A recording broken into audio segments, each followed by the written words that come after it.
Hello বন্ধুরা, কেমন আছো সবাই? আশা করি সবাই ভালো আছো। তো বন্ধুরা, আজকে আমরা জানবো বাংলাদেশের অভিনেত্রীরা প্রতিটি সিনেমার জন্য কে কত টাকা করে পারিশ্রমিক নেয়। তো বন্ধুরা, ভিডিওটিতে একটি লাইক দিয়ে ভিডিওটি শেষ পর্যন্ত দেখার অনুরোধ রইল।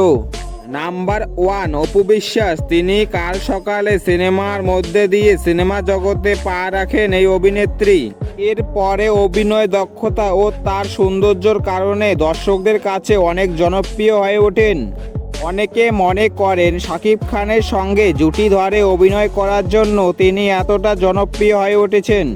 প্রথম থেকে অপু বিশ্বাস প্রতিটি সিনেমার জন্য নিতেন 3 লক্ষ টাকা, কিন্তু বর্তমানে অপু বিশ্বাস তার প্রতিটি সিনেমা করার জন্য পারিশ্রমিক নিয়ে থাকেন প্রায় 8 লক্ষ থেকে 10 লক্ষ টাকা।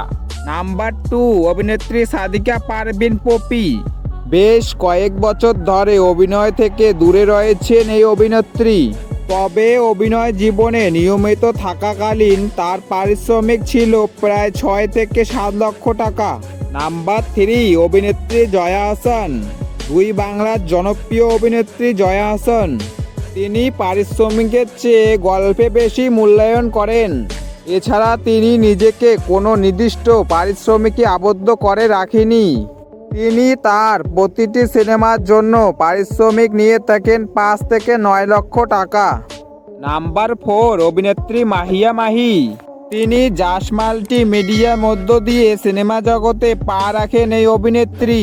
প্রতি কয়েক বছরের মধ্যে তিনি যেমন সবার মধ্যে জনপ্রিয়তা পান, ঠিক তেমনই ব্যক্তিগত কারণে আলোচনায় আসেন তিনি।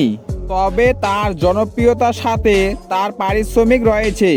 তিনি প্রতিটি সিনেমার জন্য 7 থেকে 9 লক্ষ টাকা পারিশ্রমিক নেন। নাম্বার 5, অভিনেত্রী পূর্ণিমা। তিনি বেশ কয়েক বছর ধরে সিনেমায় দেখা না গেলেও বিভিন্ন টিভি শোতে সঞ্চালক হিসাবে দেখা যায় তাকে। পূর্ণিমা তার প্রতিটি সিনেমার জন্য 5 থেকে 7 লক্ষ টাকা পারিশ্রমিক নেন। নাম্বার 6, অভিনেত্রী মৌসুমী। প্রায় 2 দশকের সময় ধরে সাফল্যের সাথে অভিনয় করে যাচ্ছেন এই অভিনেত্রী। তিনি অসংখ্য সুপারহিট সিনেমায় কাজ করেছেন এবং দর্শকদের কাছে আজও সেই জায়গাটি ধরে রেখেছেন। তবে আগের মতো তিনি আর অভিনয় না করলেও বর্তমানে ভালো গল্প পেলে বছরে 2-1টা কাজ করেন।